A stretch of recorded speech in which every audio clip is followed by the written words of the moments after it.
Abil. Silakan duduk. Empat. Kamu tahu tidak apa kesalahan? Tahu Pak. Itu membuang sampah sembarangan. Buang sampah di sembarangan tempat. Apakah kamu tahu buang sampah di sembarangan tempat itu baik atau tidak? Tidak. Tidak, ya. Apa tahu kalau kita punya keyakinan kelas? Ya, kita punya keyakinan kelas. Keyakinan apa itu? Tidak membuang sampah sembarangan. Tidak membuang sampah di sembarangan tempat. Apalagi kita adalah sekolah adiyata, bukan hanya karena sekolah adiyata, tapi jaga lingkungan sekolah, kebersihan, membuat kesalahan itu ada sesuatu yang manusiawi. Semua orang pasti pernah membuat kesalahan, tidak ada yang sempurna di dunia ini. Dapat apa yang kita inginkan? Mau jadi artis. Ya. Untuk mau jadi artis, ya, berarti harus rajin belajar, ya. Rajin apa lagi? Bersihkan diri. Nah, rajin bersihkan diri, ya. Tidak boleh membuang sampah di sembarangan tempat, ya. Nah, kira-kira mau tidak untuk memperbaiki kesalahan tadi? Mau Pak. Ya. Atau bisa tidak diceritakan dulu kenapa tadi itu berbuat kesalahan membuang sampah? Malas cari tempat sampah Pak. Malas dari tempat sampah. Nah, ya. Oke, kan sudah disadari. Nah, kira-kira mau tidak memperbaiki kesalahannya? Mau Pak.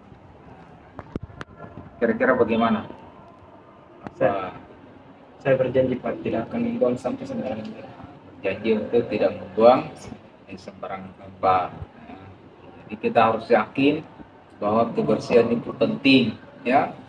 Nah, tidak hanya nanti ditegur atau nanti ada sanksi, gitu ya.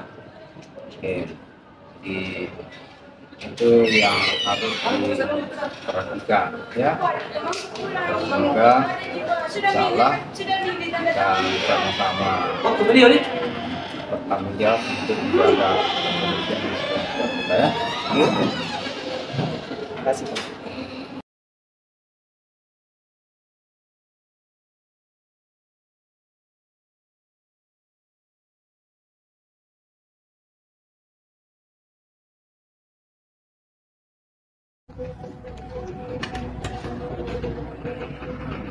Nah, silakan dulu.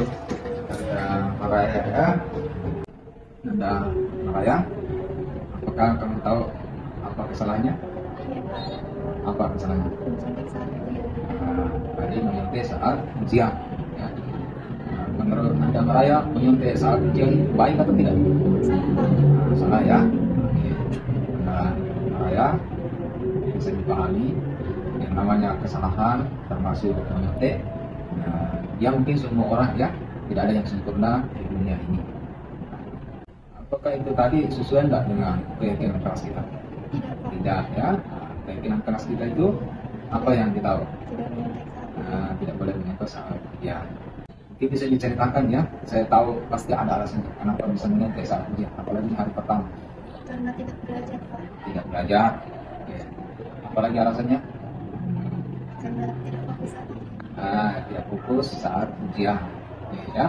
Jadi sekalian, ini harus diketahui bahwa kesalahan itu harus ya. Nah, Maraya punya enggak cita-cita?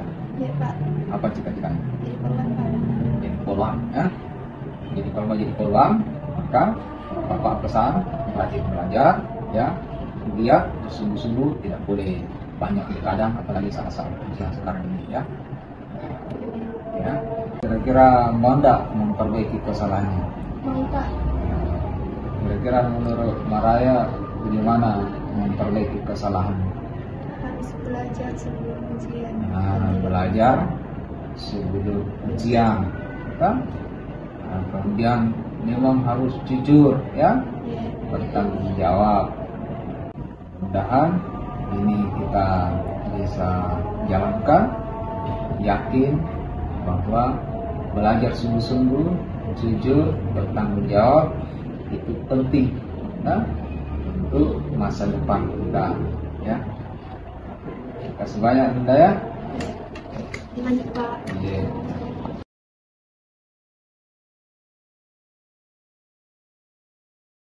Assalamualaikum warahmatullahi wabarakatuh. Saya atas nama Alfat dari kelas 11-6 SMA Negeri 1 Bantaeng telah mendapat pencerahan dari Ustaz Pak Kamarudin, yaitu telah membuang sampah sembarangan. Dan saya telah berjanji untuk tidak akan mengulanginya lagi. Terima kasih untuk Ustaz Kamarudin telah mengarahkan saya untuk tidak melakukannya lagi, dan saya berjanji untuk tidak akan melakukannya lagi. Assalamualaikum warahmatullahi wabarakatuh. Assalamualaikum warahmatullahi wabarakatuh. Perkenalkan, nama saya Maria Rajma Haris dari kelas 10 asal sekolah SMA Negeri 1 Bantaeng. Saya telah diberikan pencerahan oleh Ustaz Kamarudin agar saya tidak mencontek lagi, dan saya berjanji tidak akan mencontek lagi saat ulangan. Saya berterima kasih kepada Ustaz Kamarudin karena telah memberikan saya pencerahan. Wassalamualaikum warahmatullahi wabarakatuh.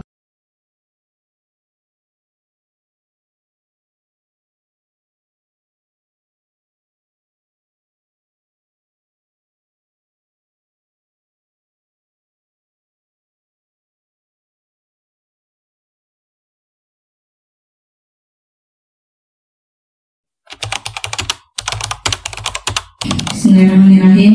Assalamualaikum warahmatullahi wabarakatuh. Jadi pertama-tama saya ucapkan terima kasih kepada Bapak Ibu Guru yang sempat hadir di ruangan ini untuk memenuhi undangan kami. Marilah kita bersama-sama mengucapkan Bismillahirrahmanirrahim untuk memulai kegiatan kita pada pagi hari ini. Bismillahirrahmanirrahim. Yang terhormat Bapak Kepala UPT SMA Negeri 1 Bantaeng, Bapak Wahid Hidayat SPD MPD, yang saya hormati Bapak Ibu narasumber dari CGP Angkatan 10 Kabupaten Bantaeng, yang saya hormati Bapak Ibu guru hebatnya SMA Negeri 1 Bantaeng yang sempat hadir pada hari ini. Alhamdulillah, puji syukur kita panjatkan kehadirat Allah Subhanahu wa Ta'ala, karena gantinya kita diberi nikmat kesehatan dan kesempatan sehingga kita bisa melaksanakan kegiatan diseminasi budaya positif. Salam dan salawat tak lupa kita kirimkan kepada baginda Nabi Muhammad SAW yang menjadi suri teladan kita di muka bumi ini. Baik Bapak Ibu, untuk mengefisienkan waktu, saya persilahkan kepada Bapak UPT SMA Negeri 1 Bantaeng untuk memberikan sambutan terkait mengenai kegiatan kita pada hari ini. Dengan hormat disilakan. Assalamualaikum warahmatullahi wabarakatuh.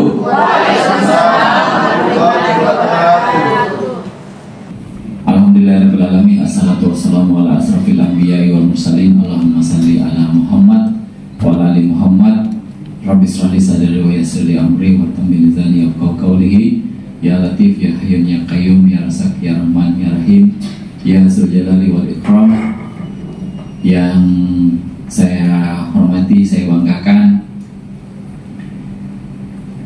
Bapak dan Ibu calon guru penggerak Angkatan 10, ada Ibu Haja Ernawati SPD MPD, dan ada Pak Ustaz Kamarudin SPDI MPD, yang alhamdulillah insya Allah sebentar akan membersamai kita untuk mengupas secara detail terkait program-program unggulan atau hal-hal yang penting untuk kita diskusikan terkait bagaimana pengembangan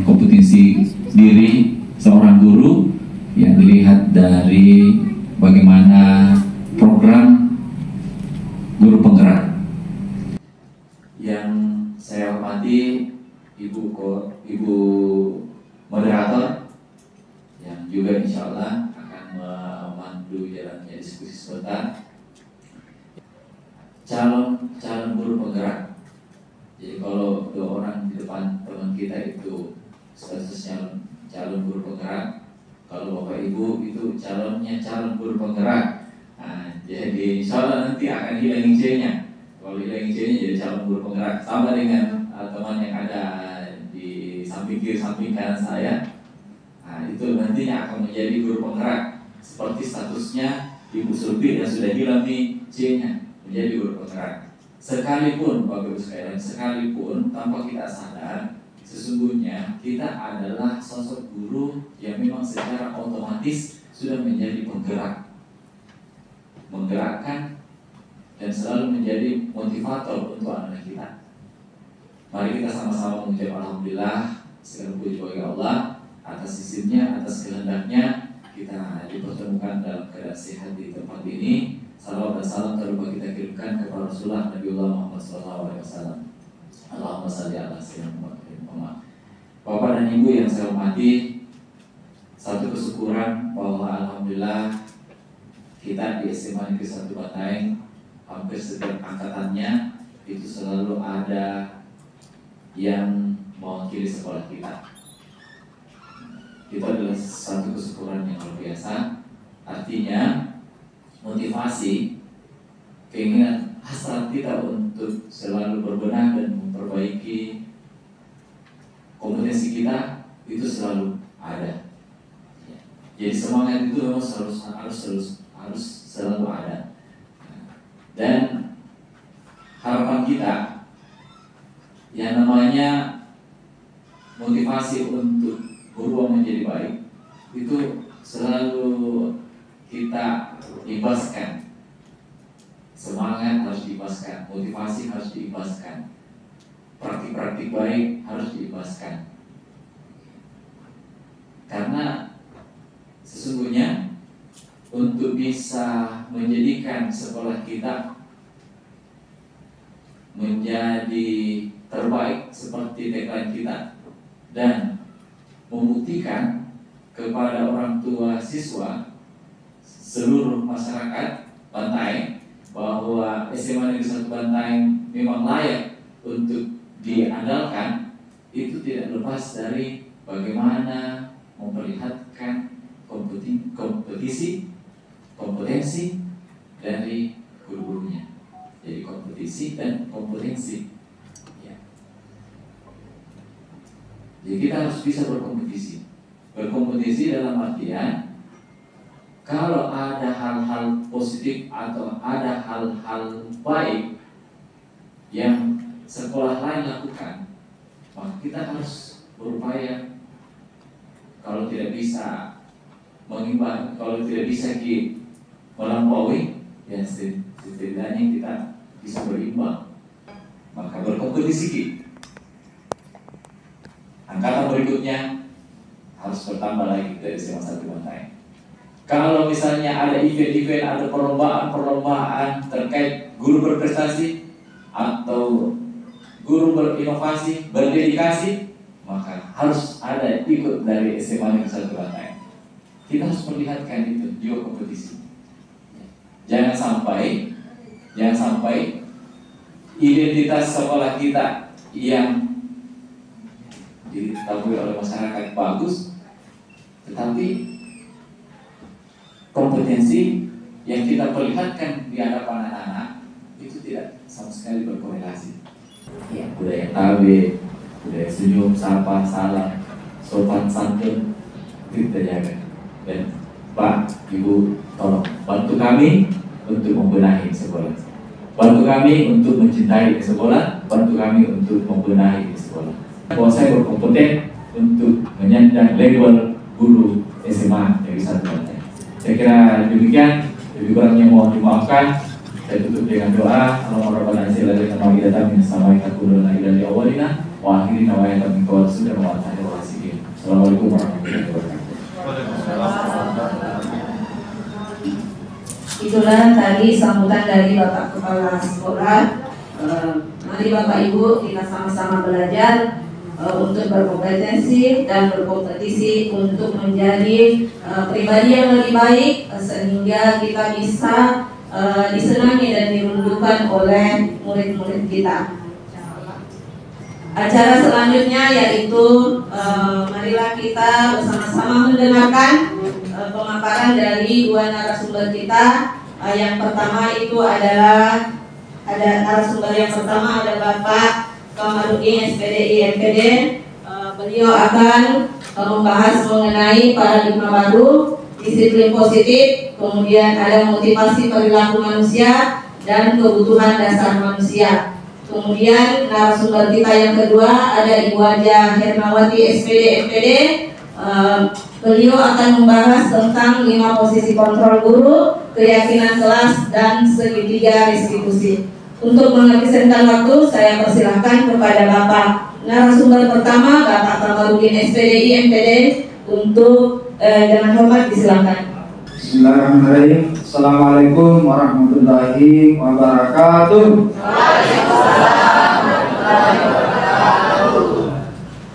Alhamdulillah. Semoga kita masih semangat. Tapi belum meyakinkan. Harus ada tandanya. Coba kita tepuk tangan dulu. Itu semua.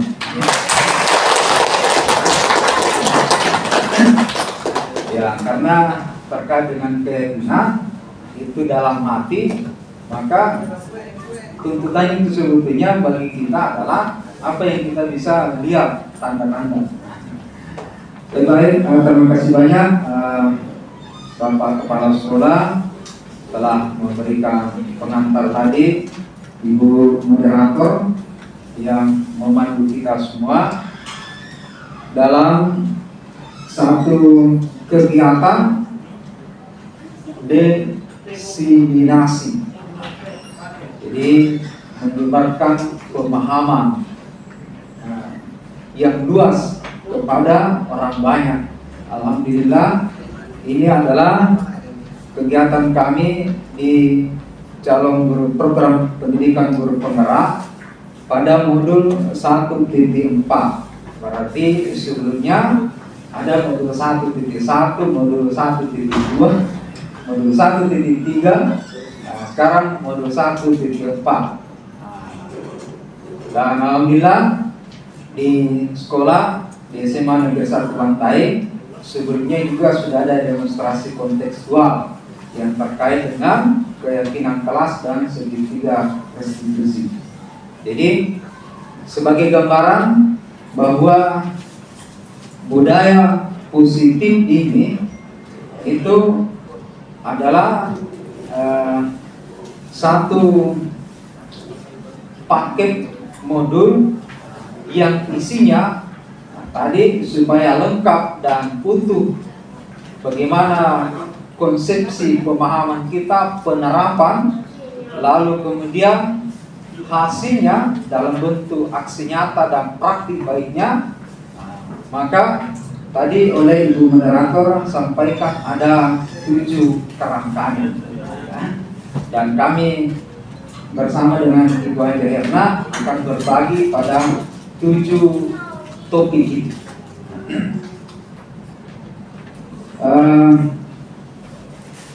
Bapak Ibu sekalian, kita bersalawat kepada Rasulullah Muhammad SAW.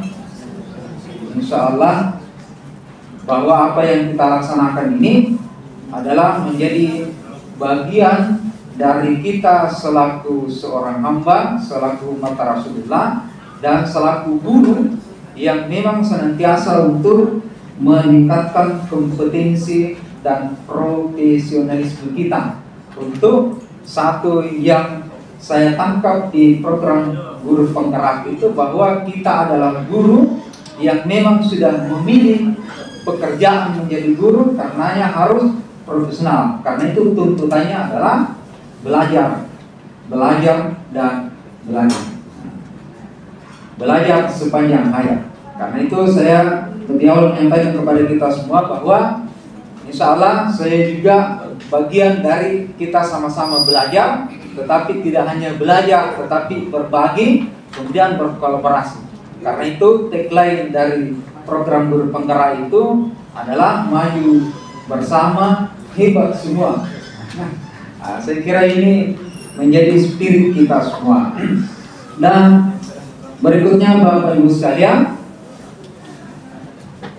untuk mengantar bagaimana kita memahami secara konseptual penerapan pelaksanaan budaya positif di sekolah. Dalam konteks kita ada di SMA Negeri 1 Bantaeng, berarti kita bicaranya adalah SMA Negeri 1 Bantaeng. Kira-kira pertanyaan ini tidak usah dulu dijawab, tetapi kita baca, kita simak, ada bagiannya sebentar untuk kita bisa mengomentarinya. Dipaksa dulu, nanti terbiasa. Benarkah? Ya. Kira-kira pernyataan ini kan kadang-kala kita sering menghadapinya kan. Anak dipaksa dulu, kan katanya nanti juga terbiasa. Tapi benarkah? Betulkah itu? Nah, kita akan lihat. Jangan sampai diidentikan lagi dengan pengantin baru ini. Kita akan lihat pada konsep yang ada pada modul yang alhamdulillah kami sebelumnya sudah melakukan eksplorasi bersama. Bapak Ibu sekalian, yang pertama kerangkanya adalah perubahan paradigma belajar. Saya sampaikan untuk mengingatkan kembali bahwa budaya positif ini sebetulnya gurunya itu ya, guru besarnya itu adalah Ki Hajar Dewantara. Dan disampaikan bahwa pendidikan menurut Ki Hajar Dewantara itu dihubungkan dalam konsep budaya dan lingkungan positif di sekolah yang berpihak pada murid. Jadi tadi Bapak Kepala Sekolah, kita semua ada di SMA Negeri 1 Bantaeng, di sekolah ini apapun yang kita lakukan sebetulnya tidak lain dan tak bukan, semua orientasinya, fokusnya itu adalah pada murid. Pertama, perubahan paradigma belajar. Lalu kemudian yang kedua adalah disiplin positif. Yang ketiga adalah motivasi perilaku manusia. Kemudian kebutuhan dasar manusia. Kemudian 5 posisi kontrol restitusi. Kemudian keyakinan kelas, dan yang ketujuh adalah segitiga restitusi. Pak Ismail sudah apa? Ini tidak diminta untuk dihafal, tetapi insya Allah bagian demi bagian saya bersama dengan Bu Haji Herna itu sudah berbagi 1, 2, 3, 4 itu adalah bagian saya. Nanti sebentar oleh Bu Haji Herna itu pada bagian 5, 6, dan 7 sekaligus akan menyampaikan bagaimana aksi nyata praktik baik yang sudah kita lakukan. Itulah sebabnya insya Allah sebentar ini semua yang hadir itu disediakan sertifikatnya melalui komunitas belajar ASER, kan? Jadi alhamdulillah, terima kasih banyak penggerak komunitas ini 2 orang. Apalagi Bapak Kepala Sekolah. Dan berikutnya, bagaimana kita memulai perubahan paradigma belajar sebagai salah satu topik pembuka untuk kita mencoba mengurai bagaimana budaya positif di sekolah. Baik Bapak Ibu sekalian, umumnya disiplin sangat berkaitan dengan kontrol guru terhadap murid. Mengacu pada pemikiran dari Dr. William Glasser dalam buku Kontrol Teori, terdapat beberapa miskonsepsi tentang kontrol. Jadi ini tentang kontrol, ini harus hati-hati bicara. kontrol, ya. Sering terjadi miskonsepsi di antara kita. Ada teori yang bisa kita sepakat, tetapi penting juga kita setuju kalau memang benar, karena ini teruji. Ilusi yang pertama adalah guru mengontrol murid. Pertanyaannya, betulkah? Karena kita sudah guru, betul kita bisa mengontrol murid? Kemudian berikutnya adalah semua penguatan positif, efektif, dan bermanfaat. Menurut William Glasser bahwa itu adalah ilusi. Yang ketiga adalah kritik dan membuat orang merasa bersalah ternyata dapat memuatkan karakter. Betulkah itu? Menurut Dr. William bahwa ini adalah ilusi. Kita akan lihat nanti penjelasannya. Berikutnya adalah orang dewasa itu memiliki hak untuk memaksa. Ini juga ilusi. Dan berikutnya mengacu pada pemikiran dari Stephen R. Covey mengatakan bahwa jika ingin membuat kemajuan perlahan, ubahlah sikap atau perilaku Anda. Tetapi jika ingin memperbaiki cara-cara utama kita, maka kita perlu mengubah kerangka acuan kita. Kerangka. Ubahlah cara Anda untuk melihat dunia, ubahlah cara Anda berpikir tentang manusia, ubahlah paradigma Anda, skema pemahaman dan penjelasan aspek-aspek tertentu tentang kenyataan. Jadi kalau mau kita tahu siapa pemikir utamanya itu tentang paradigma, bagaimana kita memandang dunia, memandang kenyataan, baca begini bukunya. Dan nah, kita coba lihat bahwa guru mengontrol murid. Ini konsepnya. Menurut William, guru tidak dapat memaksa murid untuk berbuat sesuatu. Jika murid atau siswa tersebut memilih untuk tidak melakukannya. Walau guru tampaknya sedang mengontrol perilaku murid, tetapi sebenarnya murid atau siswa sedang mengizinkan dirinya dikontrol. Hal ini karena kontrol guru menjadi kebutuhan dasar yang dipilih oleh murid. Jadi ini adalah ilusi. Mungkin ada sesuatu yang bisa berkesan pada saat itu. Asumsi kita mampu mengontrolnya, tetapi sesungguhnya tidak. Dia hanya mengizinkan dirinya untuk dikontrol oleh gurunya, tetapi tidak bisa dipaksa. Berikutnya, saya sampaikan ini sebagai sebuah contoh, ya. Saya wali kelas IPA 3 betul lalu kan, pada kemah konservasi lingkungan di atas, ya, di gunung. Saya pada bulan Maret 2024, mudah-mudahan masih kita ingat, saya sudah menyampaikan di grup WA bahwa semua siswa yang ikut akan mendapatkan tambahan nilai sebagai reward, ya. Saya berharap bahwa dengan reward itu akan membuat siswa saya itu semua ikut. Tapi kenyataan membuktikan tidak semua yang hadir, termasuk anak paling kan? Ada beberapa kan?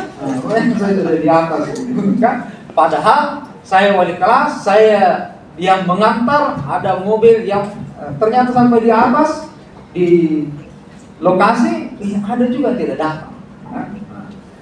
Padahal saya wali kelasnya kan? Itu artinya saya ternyata tidak mampu juga mengontrol, memaksa. Baik. Berikutnya, ilusi bahwa semua penguatan positif, efektif, dan bermanfaat. Kalau menurut Dr. William, bahwa penguatan positif merupakan bentuk-bentuk kontrol untuk mempengaruhi murid agar mengulangi suatu perilaku tertentu. Artinya bahwa dalam jangka waktu tertentu mungkin iya, tetapi dalam jangka waktu yang lama, jangka panjang tidak. Dia akan kembali ke bagaimana dirinya. Begitu juga ilusi bahwa kritik akan membuat orang merasa bersalah, itu bisa mengembangkan karakter. Ternyata menurut William, menggunakan kritik dan rasa bersalah untuk mengontrol murid itu malah membuat murid menuju identitas yang gagal. Identitas yang gagal karena secara tidak langsung mengajarkan mereka belajar untuk merasa buruk tentang dirinya sendiri.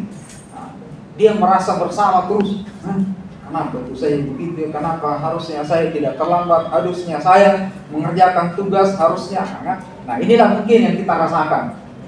Sekarang ini masa penilaian, kan, penginputan dan pengolahan nilai. Nah ini kita ada pada pertanyaan ini. Mungkin ada di antara Bapak Ibu sekalian yang bisa memberikan komentar. Siapa tahu ada nih jawaban tak. Dipaksa dulu, nanti terbiasa. Benarkah? Ya, silakan ada yang bisa memberikan komentar terhadap pernyataan ini. Pertanyaan tapi dalam bentuk silakan. Terima kasih. Dipaksa dulu nanti terbiasa, benarkah? Mungkin menurut banyak orang dengan memaksa itu bisa berubah, tetapi itu dalam jangka waktu yang panjang bisa membuat peserta didik atau murid merasa antipati terhadap pendidik. Banyak sekali cara-cara yang lebih positif yang kita bisa lakukan atau laksanakan kepada pendidik atau murid. Misalnya dengan membuka ruang dialog atau berdiskusi dengan peserta didik atau murid. Bisa juga dengan cara membantu murid untuk menemukan atau menentukan inspirasinya. Atau barangkali bisa juga mengajak atau mendorong murid untuk melakukan kegiatan-kegiatan yang ia senangi. Jadi seperti itu. Jadi untuk jangka pendek itu bisa saja, tetapi untuk jangka panjang itu tidak baik dilakukan dengan cara memaksa seperti itu. Ya. Oke. Alhamdulillah, makasih banyak Ibu ya. Alhamdulillah. Berarti kalau pertanyaannya setuju atau tidak setuju, lebih tidak setuju. Bisa ada efeknya tapi jangka pendek, bahkan bisa menimbulkan permusuhan. Anak-anak biasanya menghindar, kan? Ada lagi Pak Abbas, ada sedikit.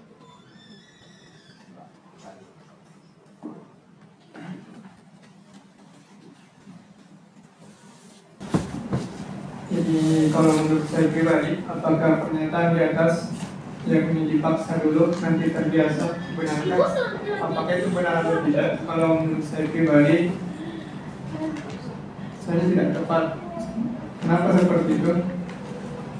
Karena seperti yang dijelaskan Ustaz tadi, yang penjelasan tadi yang mengatakan bahwa guru mengontrol murid itu hanya adalah ilusi.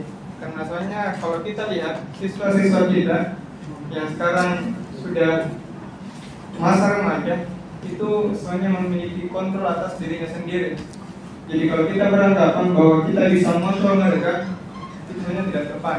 Kalau kita memaksa, maka mereka seakan-akan merasa dipaksa oleh gurunya atau dikontrol oleh gurunya. Mungkin 1-2 hari nurut, tapi setelah itu dia kembali ke pribadi atau jati dirinya sebenarnya. Bahkan mungkin tadi seperti yang dikatakan sama Ibu Abdilah, bisa membuat gurunya tidak disukai oleh siswa yang bersangkutan. Bahkan mungkin cerita itu ulang. Ya, oke. Nah, jadi poinnya hanya murid saja yang bisa mengontrol dirinya. Nah, ya. Nanti kita lihat. Terima kasih banyak Ibu Aprida dan Pak Abbas. Nah, Nanti sebentar Bapak Ibu sekalian, ini akan seru sebentar bagaimana praktik kami di sekolah di SMA 1 Bantai ini, ya, di keyakinan kelas dan segitiga restitusi. Nah, baik, berikutnya tentang orang dewasa berhak untuk memaksa. Perilaku yang memaksa menurut Dr. William itu tidak akan efektif untuk jangka waktu yang panjang dan bahkan dapat membentuk suatu permusuhan. Ya. Saya kira begitu. Tadi sudah disampaikan oleh Ibu Afrida. Ya mungkin karena kita juga guru, pada saat yang sama beberapa kita di sini, Bapak Ibu sekalian juga adalah orang tua. Kadang-kadang kita mau memaksa sekali, tapi anak-anak ternyata tidak. Ya. Nah, berikutnya untuk lebih jauh bagaimana menganalisis terhadap perubahan paradigma ini mengenai teori kontrol, maka kita membandingkannya dengan stimulus respon. Ini kalau teorinya adalah behaviorism. Ya, orang itu akan berubah kalau dikasih stimulus. Karena kalau diulangi, akhirnya terbiasa, pasti itulah yang akan dilakukan. Itulah katanya yang namanya konsep ulangan. Itu dulu. Nah, itulah sekarang kurikulum Merdeka tidak menggunakan istilah ulangan, tapi adalah assessment. Karena beda. Kalau ulangan pasti anak-anak yang dituntut adalah hafalan. Kalau bisa menghafal, jangan berulangan. Okay? Nah, pertama, kita mencoba mengubah orang agar berpandangan sama dengan kita. Ini berarti masih stimulus respon. Behaviorism. Nah, berbeda kalau berdasarkan teori kontrol. Menurutnya, ini paradigma ya. Kita berusaha memahami pandangan orang lain tentang dunia. Jadi malah kita yang berusaha untuk memahami pandangan orang lain. Nah, jadi ada kesamaan di situ. Berikutnya, perilaku buruk lihat sebagai suatu kesalahan. Nah, kalau paradigma ini yang ada pada kita, itu adalah paradigma stimulus respon. Nah, kita lihat kalau teori kontrol ini yang ideal, yang harusnya, dan mudah-mudahan nanti sebentar kita bisa sepakat atau tidak. Yang pasti menurutnya semua perilaku memiliki tujuan. Jadi tidak langsung dilihat terhadap perilaku buruk langsung kemudian dijustifikasi bagaimana anak ini. Karena ini nanti akan berkaitan pada 5 kebutuhan dasar manusia. Berikutnya, orang lain bisa mengontrol saya. Padahal sesungguhnya hanya Anda yang bisa mengontrol diri Anda sendiri. Berikutnya, saya bisa mengontrol orang lain. Padahal Anda tidak bisa mengontrol orang lain. Pemaksaan ada pada saat bujukan gagal. Kalau sudah dibujuk,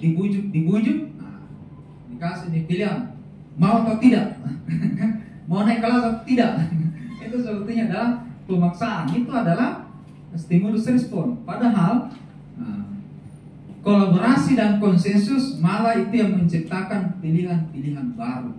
Kan beda responnya anak-anak kan. Kalau misalnya dikasih pilihan-pilihan. Nah, berikutnya model berpikir menang kalah. Kita ini kan kadang-kala guru begitu. Masa saya dikalah sama anak kan? Kita sudah buat jadwal, sudah kasih tugas, ternyata tidak. Nah, sampai kemudian kita merasa kalah, menang kalah. Itu berarti kalau paradigma yang mempengaruhi kita adalah berarti stimulus respon. Padahal sebetulnya kalau kita memposisikan diri dalam posisi kontrol. Nah, nanti sebentar ada materinya. Nah, model berpikir menang-menang, artinya kita sebetulnya menang, anak-anak menang. Misalnya tadi, ketika saya sudah mengkondisikan anak wali saya, semua bisa ikut di kegiatan konservasi lingkungan. Masa saya tidak bisa? Itu kalau misalnya saya berparadigma seperti itu, berarti saya menang. Tetapi ternyata setelah saya konfirmasi, ada memang anak-anak yang tidak ikut karena orang tuanya yang larang. Ada juga yang sakit. Ternyata saya tahu 4 orang ini tidak ikut karena sakit. Dan ternyata itu, jadi pada saat itu kita ada rasa saling terima. Alhamdulillah saya juga tidak disanksi oleh kepala sekolah hanya karena tidak ikut itu tadi siswa anak wali saya. Dan sama-sama kita. Nah, berikutnya ada Bapak Ibu sekalian. Ini saya kira adalah konsepnya, ya, bahwa guru harus mengusahakan sekolah menjadi lingkungan yang menyenangkan, menjaga dan melindungi murid dari hal-hal yang tidak baik. Dengan demikian karakter murid tumbuh dengan baik. Sebagai contoh, murid yang tadinya malas menjadi semangat, bukan kebalikannya. Murid akan mampu menerima dan menyerap suatu pembelajaran bila lingkungan di sekelilingnya terasa aman dan nyaman. Selama seseorang merasakan tekanan-tekanan dari lingkungannya, maka proses pembelajaran akan sulit terjadi. Nah, inilah yang suasana di sekolah yang mestinya kita bangun. Anak misalnya ini yang masuk, insya Allah mereka pasti itu kondisinya ideal semua. Tinggal kita jaga, kita rawat mereka ketika mulai menempuh pendidikan di SMA Negeri 1 Bantaeng. Ini kerangka kedua, disiplin positif. Nah, mungkin bisa sebentar tanya jawab. Kerangka kedua adalah disiplin positif. Ini ada namanya positif. Berarti ada sesuatu yang berbeda dengan kata disiplin. Disiplin adalah sesuatu yang penting, tetapi menurut Ki Hajar Dewantara menyatakan bahwa untuk menciptakan siswa yang merdeka, maka syarat utamanya harus mempunyai disiplin yang kuat, yaitu disiplin diri yang berasal dari motivasi internal atau motivasi intrinsik dalam diri sendiri. Jika tidak mempunyai motivasi internal, maka diperlukan motivasi eksternal untuk mendisiplinkan diri. Siapa yang tidak kenal tentang konsep merdeka ini? Inilah sebetulnya adalah Bapak Ki Hajar Dewantara. Tetapi syarat merdeka mengajar, syarat merdeka belajar, yang selama ini kan kadang-kadang kita menganggap atau mungkin seolah-olah semau-maunya kita, padahal tidak. Tidak perlu ada rasa disiplin karena itu tidak merdeka. Padahal menurut Ki Hajar Dewantara tidak, bahkan dia harus disiplin. Cuma disiplinnya ini adalah disiplin yang motivasinya secara internal. Nanti sebentar ada materinya bagaimana motivasi kedisiplinan itu berpengaruh. Berikutnya ada pemikir, ini Dayan Gasson menyatakan bahwa kata disiplin berasal dari bahasa Latin. Saya kira ini adalah konsep saja yang bisa menambah pemahaman kita tentang disiplin, bahwa itu memang adalah sesuatu yang penting. Hanya pemahaman kita bagaimana disiplin itu bisa tumbuh dan dia positif.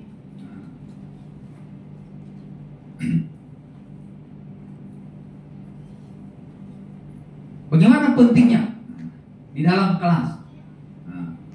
Dalam kelas yang menerapkan disiplin positif, fokus utamanya adalah membantu murid memahami konsekuensi dari tindakan mereka dan mengajarkan mereka cara mengatasi konflik dan tantangan. Jadi sebetulnya poinnya adalah disiplin itu dibangun dalam kelas sebetulnya adalah mengajarkan mereka memahami konsekuensi terhadap apa yang disepakati. Nah, itulah fokusnya nanti, insya Allah ada keyakinan kelas. Nah, bagaimana membuat keyakinan kelas dari peraturan kelas kemudian menjadi keyakinan kelas. Berikutnya, menanamkan motivasi kepada semua murid. Saya kira inilah tujuan yang namanya disiplin positif. Ada Pak Dudi di sini kan. Di antara kebudayaan kita yang menurut saya positif. Makanya tadi di awal saya tidak mengatakan membangun budaya positif, tetapi adalah menguatkan budaya positif. Setiap hari kita tiket bergantian, ya. Di depan. Berikutnya kita motivasi perilaku manusia. Kerangka ketiga adalah motivasi perilaku manusia. Karena ini berkaitan dengan disiplin positif. Bagaimana orang itu bisa berdisiplin dan dia disebut sebagai disiplin positif berdasarkan prinsip kemerdekaan menurut Ki Hajar Dewantara. Maka kita akan lihat pada yang ketiga ini, motivasinya. Ada teorinya.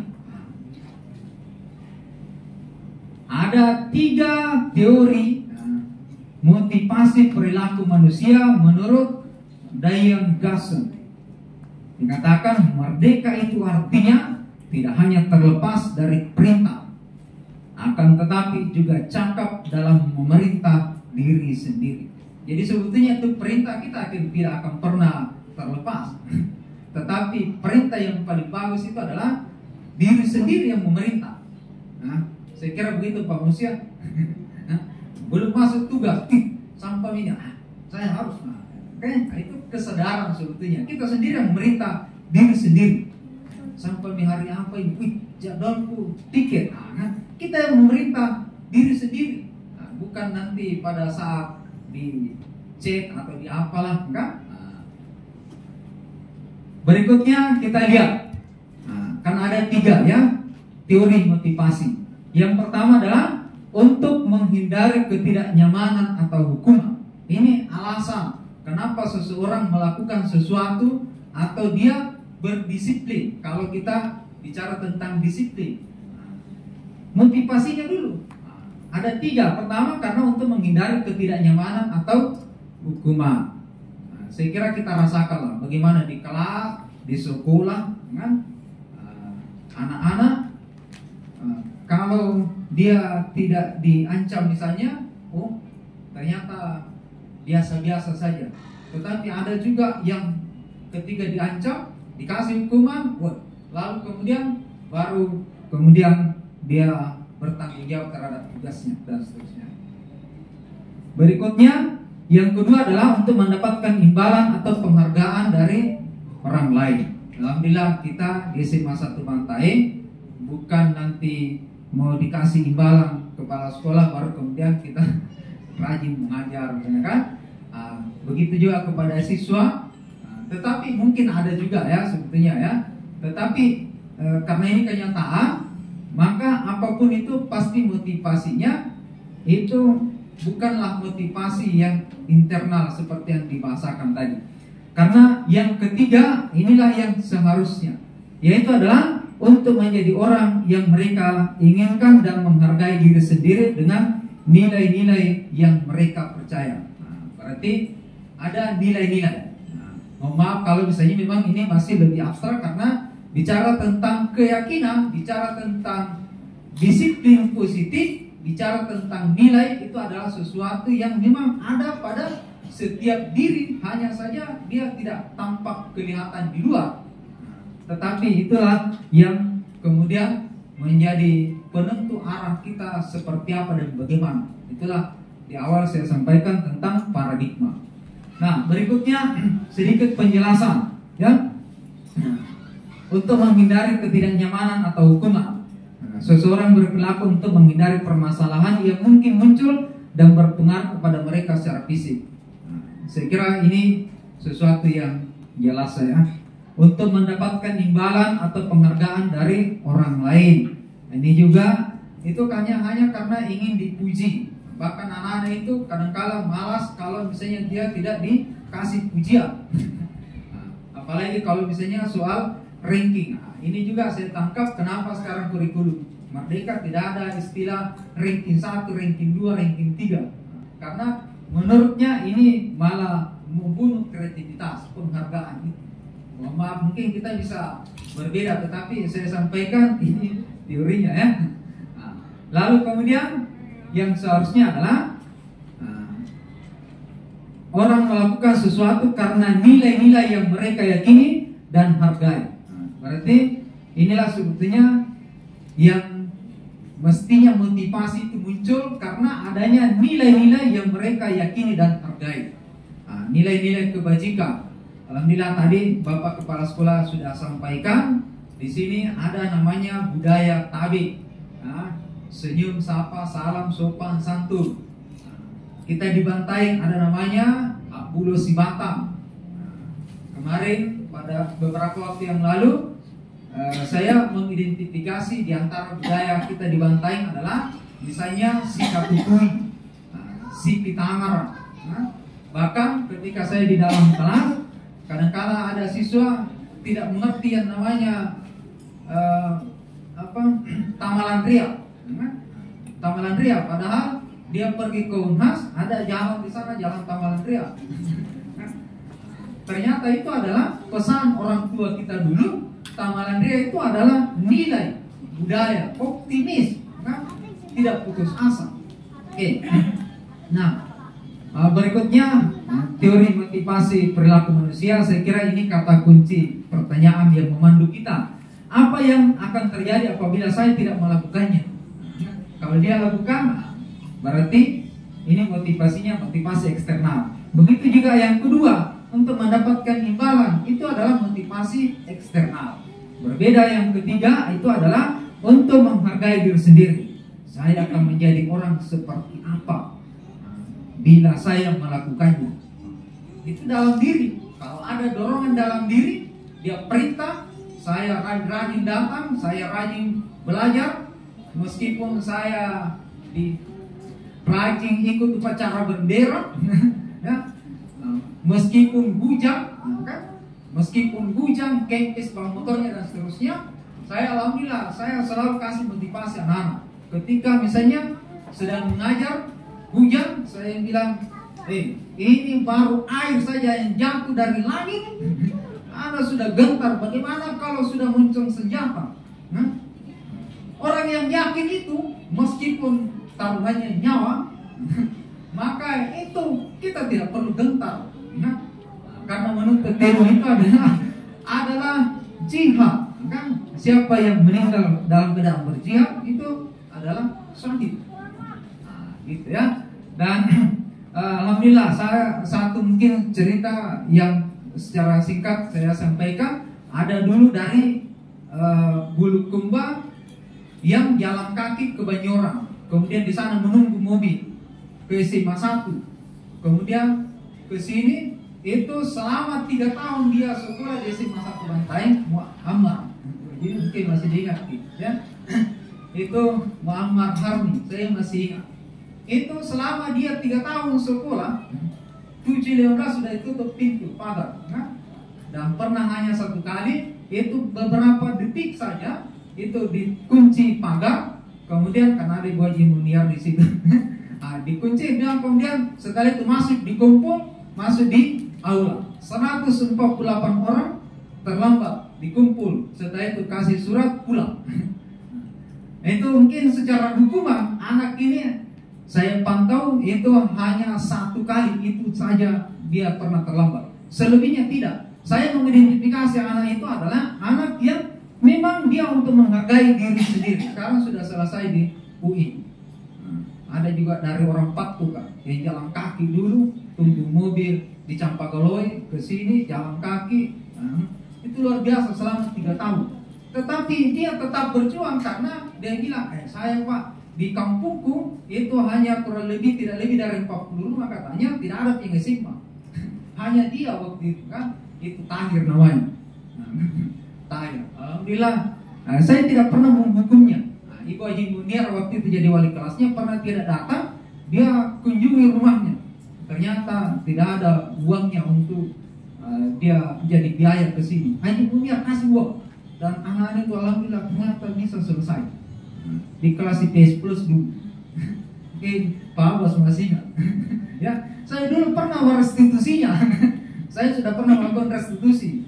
Masuk di musala karena berapa kali terlambat, tidak masuk, suruh ambil air wudhu, salat dulu, kemudian saya tanya, alhamdulillah itu bisa bersemangat kembali. Nah, berikutnya terakhir ini materinya adalah kebutuhan dasar manusia. Ada 5. Pertama adalah kebutuhan untuk bertahan hidup. Kalau tidak makan, mati. Kira-kira seperti itu. Gambarnya nanti kita lihat. Kebutuhan cinta dan kasih sayang. Tidak ada orang yang tidak ingin dicintai, tidak ingin disayang. Ini kebutuhan dasar.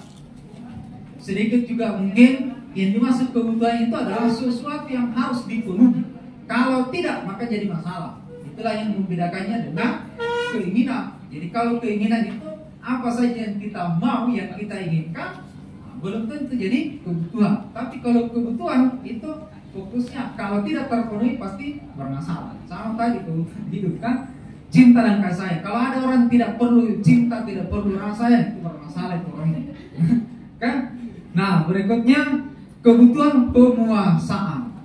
Ketua kelas, ya, dia pun mengontrol, ya, makanya dalam keluarga juga ada kepala keluarga. Nah, di sekolah ada kepala sekolah, ada wakasek, ada, iya masing-masing kita ada ini. Karena ada ruang kebutuhan yang mau dipenuhi. Berikutnya kebutuhan kebebasan. Nah, saya kira kita lihat nanti kebutuhan kesenangan. Yang kelima kebutuhan kesenangan. Berarti ada 5. Pak Abbas mungkin bisa ya. 5 kebutuhan ya. Nanti ada di kesimpulan yang terakhir ya. Kebutuhan untuk bertahan hidup. Saya kira ini adalah sesuatu yang kenyataan. Jadi kalau misalnya kita ketemu dengan anak-anak di dalam kelas, menangis, kenapa menangis? Itu Pak, anuku nak ambil makananku kan? Ada anak wali saya dulu begitu kan? Mamanya cerita. Karena itu setiap ada makanan dia bawa itu selalu diambil oleh temannya. Ternyata ini temannya memang dia tidak ada uang jajan. Kemudian ada juga mungkin uang jajan tapi pulsa nih. Beda dengan ini yang satu, saya sebut namanya Biak kan, karena memang dia orang kaya. Itu dia melakukan itu mencuri makanannya karena dia butuh, dia punya ada kebutuhan dasarnya yang tidak terpenuhi di rumah. Nah, dia mau bertahan hidup. Makanya Bapak Ibu sekalian kalau ada begitu ya jangan langsung menghukum, kasih uang. Beli kan jangan sampai itu sesuatu yang memang mendesak. Berikutnya kebutuhan cinta dan kasih sayang. Insya Allah anak-anak itu akan dekat dengan kita. Dia bisa merespon dengan positif apa yang kita sampaikan kalau dia merasa dicintai, disayangi. Berikutnya kebutuhan penguasaan. Ini kadang-kala kita bisa mengidentifikasi, terutama wali kelas. Kita lihat dulu, jangan langsung. Kalau saya lihat dulu, siapa di sini yang paling mengontrol ini kan? Itu akan muncul itu. Ini sosok yang bisa dijadikan selaku ketua kelas. Kita lihat kebutuhan penguasaannya yang menonjol. Karena kalau tidak, ini dia bisa bermasalah. Saya dulu pernah mengganti ketua kelas karena ada yang lebih dominan di atasnya. Kalau pulang, dia paksa orang. Semua kelasnya disuruh pulang. Absen dia bawa pulang, termasuk ketua kelas. Belakangan dia bilang, kenapa Anda ketua kelas tapi teman-temannya juga disuruh pulang? Dibilang, Pak, kalau tidak pulang nih, nah pukul gitu ya, saya tidak sebut namanya, tapi ada di sekitar sini. Nah, ternyata dia adalah ketua geng. Mungkin Ibu Herna ingat, karena saya wali kelasnya kelas 11 naik kelas 12, Ibu Herna yang terima. Ada waktu itu ya. Ternyata saya ganti, alhamdulillah baik, stabil itu kelas. Kemudian berikutnya kebutuhan kebebasan. Nah, ini Bapak Ibu sekalian, seringkali kita juga menemukan anak-anak di dalam kelas itu bosan, suntak-suntak keluar. Beda kalau Pak Abbas, dia temani keluar siswa, itu biasanya anak-anak nyaman karena ada rasa kebebasan yang dia dapatkan, tidak bosan. Kebutuhan kebebasan, dan terakhir adalah kebutuhan kesenangan. Makanya alhamdulillah tadi kita sudah senyum, sudah ketawa, tapi hati-hati Ki, jangan sampai kita masuk di dalam kelas ada anak-anak dari pagi sampai pulang tidak pernah ketawa, tidak pernah senyum, karena dia dari rumah itu sudah dapat memang masalah. Orang tuanya, bapak ibunya marah-marahi dia, sampai di depan dimarah-marahi lagi. Masuk di kelas belajar yang pertama dimarah-marahi lagi, ditagih tugasnya, ada iuran kelasnya, ada iuran ini, dan sampai pulang. Nah itu hati-hati. Saya pernah menemukan anak-anak itu pindah ke sekolah lain karena dia tidak merasa nyaman, tidak bahagia, karena memang di rumah memang terpaksa. Orang kaya tapi tak 5.000 dikasihkan setiap hari. Bayangkan itu, padahal kebutuhan banyak sekali. Dan berikutnya, alhamdulillah sudah sampai pada kerangka yang ke 5, 6, 7, yang 3 ini ya itu akan dilanjutkan oleh Ibu Haja Herna. Posisi kontrol restitusi. Kita ini guru ada 5 posisi guru. Mau tidak mau ada di dalam situ. Seperti apa dan bagaimana itu, maka insya Allah oleh Ibu Haja Herna akan melanjutkan. Jadi mungkin karena waktu, jadi biar nanti sebentar ada sesi tanya jawab. Selanjutnya demikian dari saya. Terima kasih banyak. Assalamualaikum warahmatullahi wabarakatuh. Saya kembalikan kepada Ibu.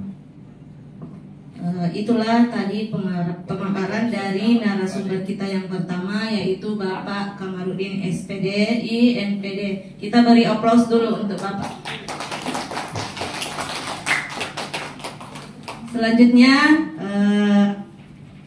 pemaparan yang kedua dari narasumber kita, yaitu Ibu Aji Hernawati SPD MPD.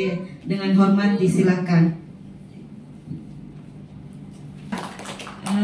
Acara selanjutnya yaitu tanggapan atau umpan balik terkait mengenai narasumber kita. Silakan. Ya, baik. Bismillahirrahmanirrahim. Assalamualaikum warahmatullahi wabarakatuh.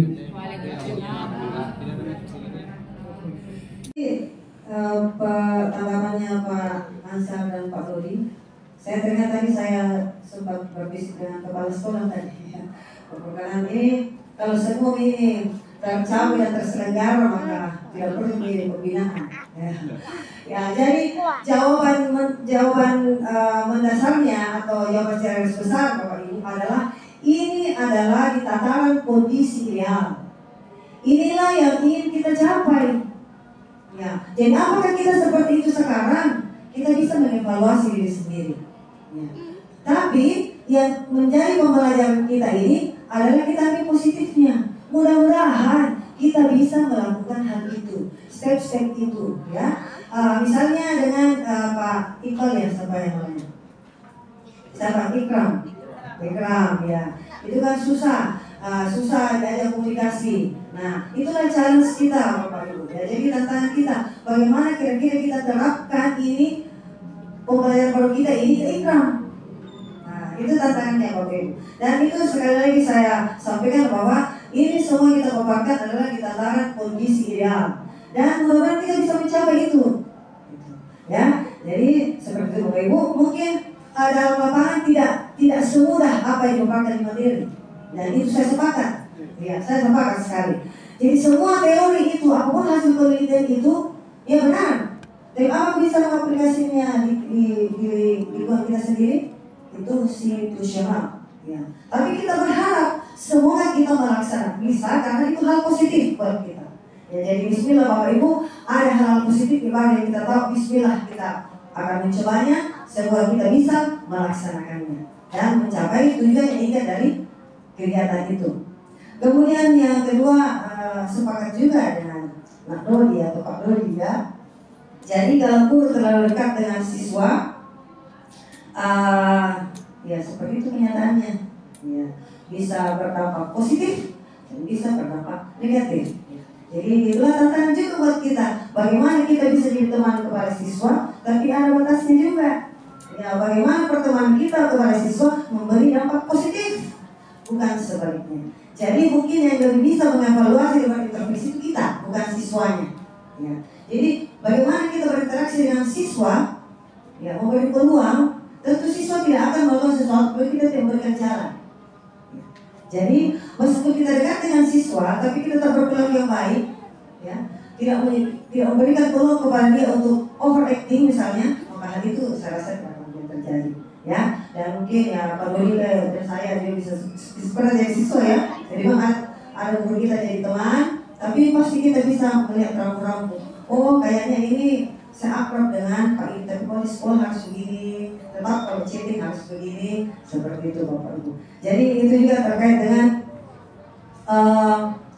posisi kontrol guru tadi ya. Jadi kalau kita berposisi sebagai teman, maka berdampaknya positif ada juga. Tapi dari hasil penelitian terlihat bahwa siswa itu akan berbuat baik pada guru itu saja, tidak menjamin akan berbuat seperti itu di guru yang lain. Jadi itu hasil penelitiannya. Jadi betul sekali Pak Dodi sepakat ya. Kemudian yang terakhir, ini pertanyaan yang paling menarik. Ya, jadi ada 5 posisi kontrol guru. Apakah kita memilih? Atau harus jadi manajer? Atau kadang-kadang jadi teman, kadang-kadang jadi pemantau? Kembali lagi, menurut teori yang kami pelajari, sebisanya kita menjadi manajer, tapi paling tidak kalau tidak bisa jadi manajer, ini yang saya belajar seri-serinya, paling tidak bisa jadi manajer, kita bisa menjadi yang 3 ini, teman, pemantau dan manajer. Jadi 2 yang harus dihindari adalah penghukum dan pembuat rasa bersalah. Jadi manusiawi Bapak Ibu, kalau kadang-kadang bisa jadi teman, jadi pemantau, dan bismillah lagi, semoga kita bisa selalu jadi manajer meskipun itu sangat sulit, tidak semudah dengan teorinya. Sepakat Bapak Ibu. Itulah tanggapan saya. Terima kasih. Assalamualaikum warahmatullahi wabarakatuh. Para yang sangat luar biasa. Masih ada Bapak Ibu tanggapan?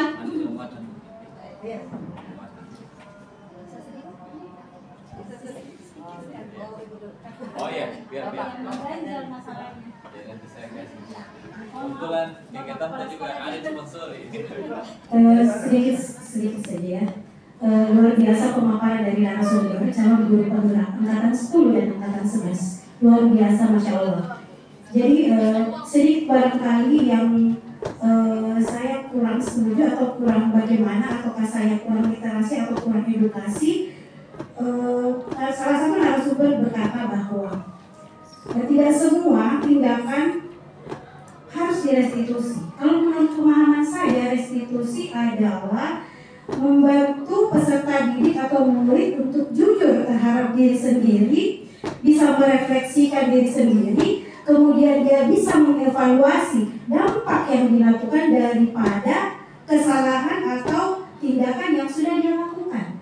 Saya rasa semua tindakan itu harus direstitusi, sebagaimana ada segitiga restitusi yang ada 3 item atau konten di dalamnya. Yang pertama adalah stabilisasi identitas, yang kedua adalah tindakan yang salah atau validasi tindakan yang salah, dan yang ketiga adalah keyakinan kelas. Tapi mungkin kadarnya atau cara kita cara kita menanggapi sebuah masalah atau memberikan solusi itu kadarnya lebih rendah. Jadi tergantung apa masalahnya. Seperti itu barangkali.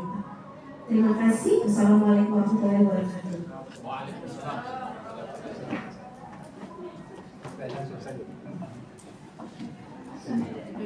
Ya, jadi baik, sedikit saja saya respon. Jadi memang tidak semua pelanggaran penyelesaiannya harus direstitusi.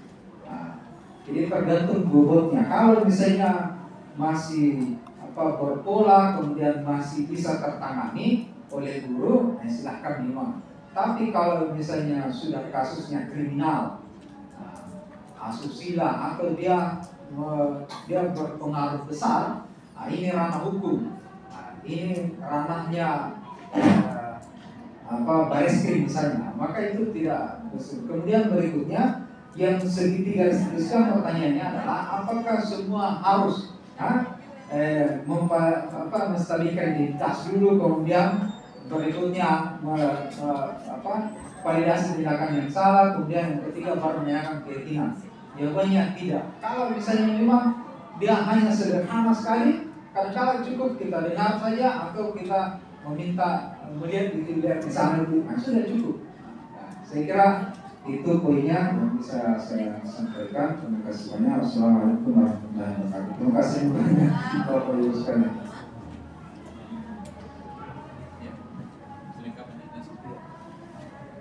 Ya, alhamdulillah kedua pemateri CGP angkatan 10 dengan 11 10 semua.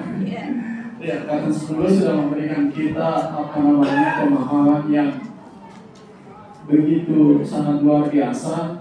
Ini barangkali bisa menjadi motivasi atau pemantik untuk kita berpikir kembali, menata atau menyusun desain penilaian yang akan kita berikan kepada siswa kita menjelang penerimaan rapor tanggal 24 barangkali.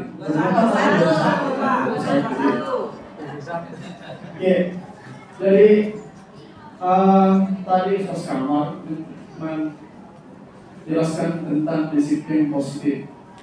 Ya, ini sangat luar biasa. Tapi menurut saya, Pak, ada satu musuh dari disiplin itu adalah keadaan. Ya, keadaan yang terdesak. Kadang inilah yang menjadikan siswa itu menjadi tidak disiplin karena keadaan yang terdesak. Entah itu terdesaknya karena keluarga atau karena lingkungan lainnya. Tadi juga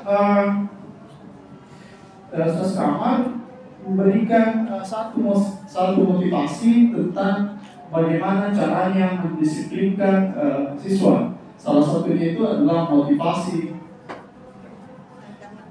eksternal. Tapi saya melihat itu dan saya yakin juga bahwa tidak semua teori-teori yang disampaikan oleh Ustaz Kamal itu sesuai dengan keadaan yang terjadi di lingkungan kita sebagai, apalagi barangkali ketika melakukan studi tentang perumusan teori ini, siapa namanya tadi? Glaser siapa? Saya lupa. William Glaser itu tidak tercakup tentang keadaan yang ada di lingkungan sekitar sekolah kita.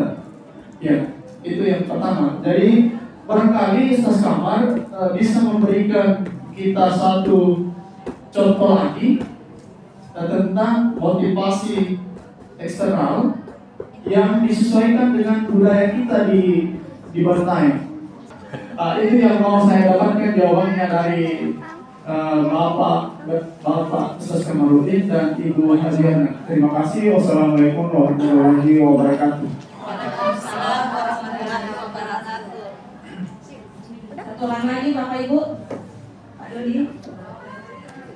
Oke, baik, terima kasih banyak Bapak-bapak karena tidak ada yang bertanya. Jadi saya mengomentari, merespon yang dua saja ya. Pertama adalah tentang disiplin positif dan motivasi perilaku manusia. Jadi memang sebetulnya kalau misalnya dalam keadaan terdesak, darurat, anak-anak itu pasti melanggar. Makanya tidak langsung dikatakan bahwa ini melanggar lalu kemudian dikasih hukuman dan seterusnya. Makanya ada namanya berpola. Itulah sebabnya yang direstitusi itu. Makanya kaitannya tadi dengan segitiga restitusi, tidak semua pelanggaran itu direstitusi. Jadi dilihat dulu pelanggaran itu. Kalau berpola, hari ini terlambat, besok terlambat, lusa iusi. Berarti ini yang direstitusi. Tapi kalau dia terlambat baru kali ini, itu tidak perlu direstitusi. Cukup kita menanyakan saja, kenapa terlambat? Oh, harus sekali-kali Pak Air, mau sekali buang air besar, kan? Dan memang di absen tidak perlu apa-apa, itu tidak perlu direstitusi. Jadi kategorinya itu. Berikutnya motivasi internal. Jadi motivasi saya kira ini adalah alasan seseorang untuk kita mengetahui keyakinan dia sampai kemudian dia melakukan. Jadi sebetulnya William Glasser ini saya juga melihat bahwa itu tidak juga menafikan pentingnya motivasi eksternal, tetapi itu hanya sementara.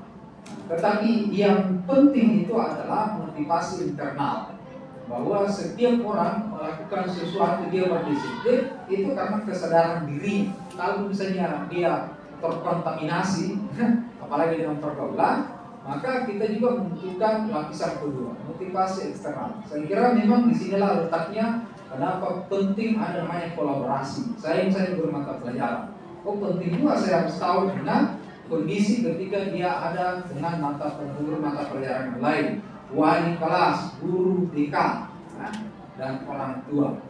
Ini saya kira yang saya sampaikan terhadap dua poin ini. Berikutnya silakan Bu Jen. Para yang luar biasa. Masih ada Bapak Ibu tanggapan? Sedikit saja ya. Luar biasa pemaparan dari narasumber calon guru penggerak angkatan 10 dan angkatan 11. Luar biasa, Masya Allah.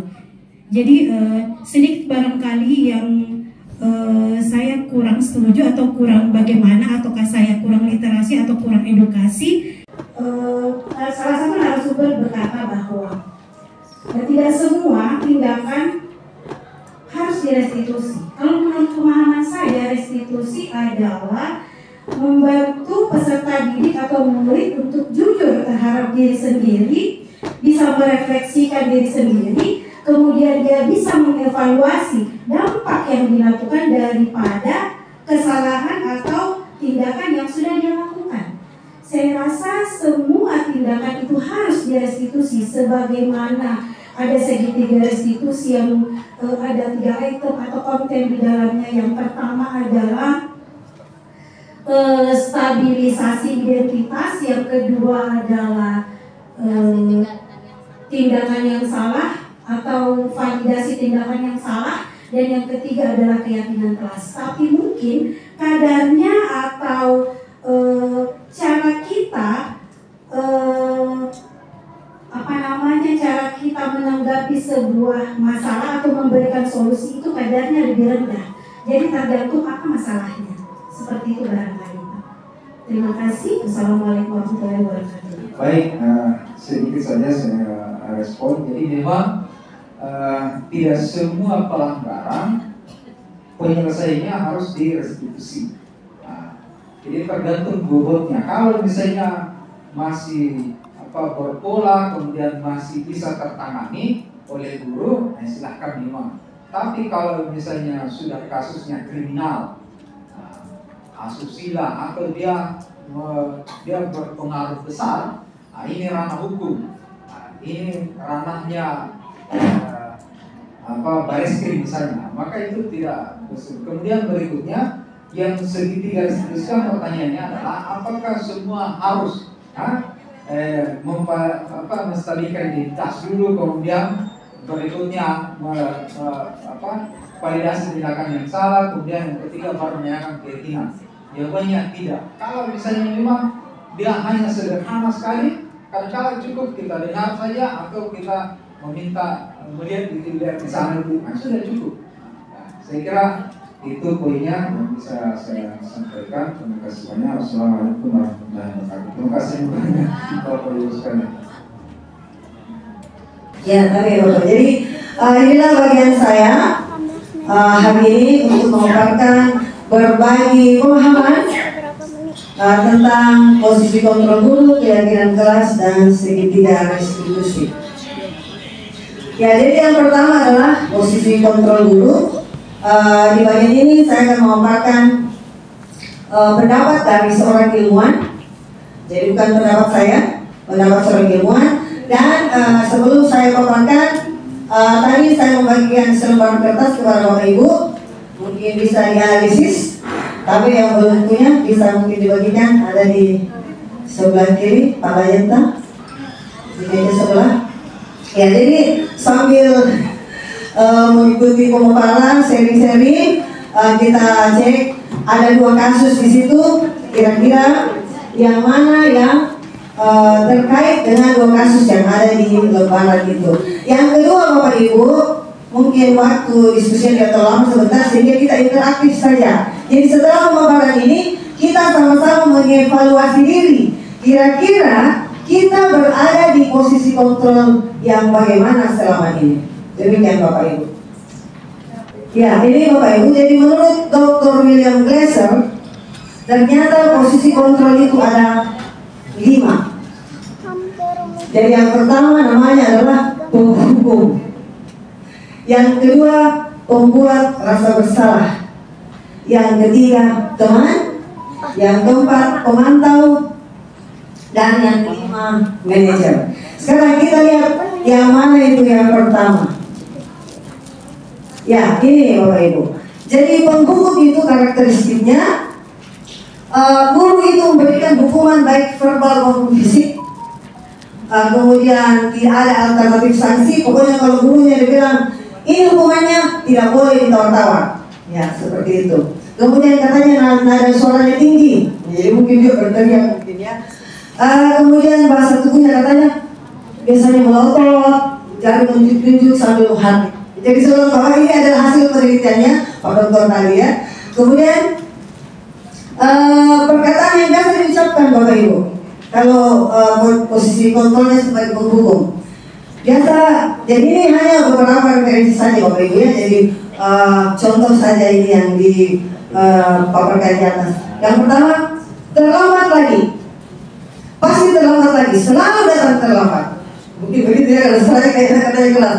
Kapan bisa datang tepat waktu?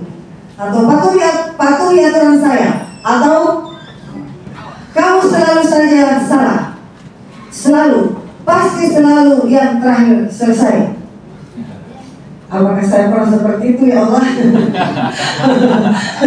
Jadi sebentar kita mengevaluasi diri sama-sama. Ternyata menurut hasil penelitian, hasilnya itu kalau kita berposisi kontrol sebagai penghukum adalah kemungkinan murid itu marah meskipun tidak diekspresikan di depan kita, tapi dia akan merasa dendam dan bahkan tidak menyalahi, tidak mengambil konsekuensi sama tidak. Kita sering-sering Bapak Ibu. Tidak ya? Tidak Pak ya. Baik, bisa dikemukakan perbedaannya Pak hukuman dan konsekuensi? Kalau konsekuensi adalah sebuah sanksi ketika kita tidak melakukan sesuatu.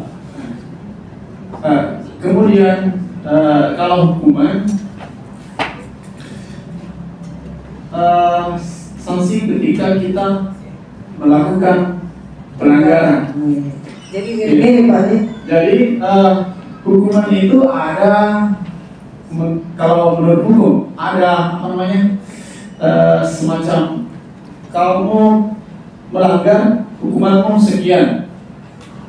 Baik, Bapak Ibu, sebagai kesimpulan untuk menguatkan budaya positif yang ada di sekolah kita, mari kita sama-sama menjadi teladan dalam menanamkan nilai-nilai kebajikan.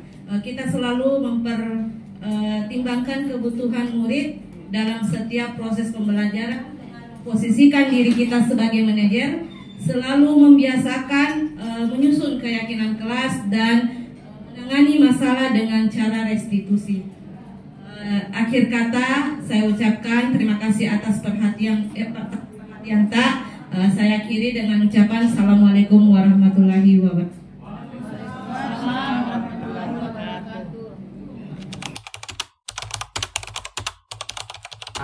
Tata tertib bagaimana? Ya. Pernah belajar? Pernah? Itu semua adalah sesuatu yang kita lakukan, tetapi setelah kita melaksanakannya, maka ada namanya konsekuensi. Misalnya kalau kita melakukan taat pada aturan, berarti itu ada namanya apresiasi, ada namanya sesuatu yang penting untuk dihargai. Oke? Nah, berikutnya, kalau sesuatu itu dilanggar karena sudah menjadi aturan, maka ada juga yang namanya konsekuensi. Nah, tetapi apapun yang kita lakukan, yang kita laksanakan, yang kita terima berdasarkan konsekuensi atas pelanggaran yang telah kita lakukan, maka itu akan berbeda. Nah, kalau aturan itu guru yang membuatnya saja Anda lakukan, sekolah yang menentukan, Anda cukup ikut, ya. Nah, itu tadi tata tertib, peraturan sekolah, ada juga peraturan kelas. Nah, ini laksanakan, ya?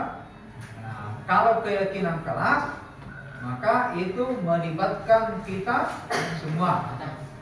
Anda sekalian, insya Allah kalian ini akan berlanjut bersama-sama dengan saya untuk mata pelajaran pendidikan agama Islam, atau misalnya nanti menjadi wali kelas, atau yang mengikat kita ini apalah nanti ketika Anda naik di tingkatan berikutnya, nah, kelas 11, ya. Nah, Anda sekalian, keyakinan kelas. Nah, nanti ada klip di sini tambah.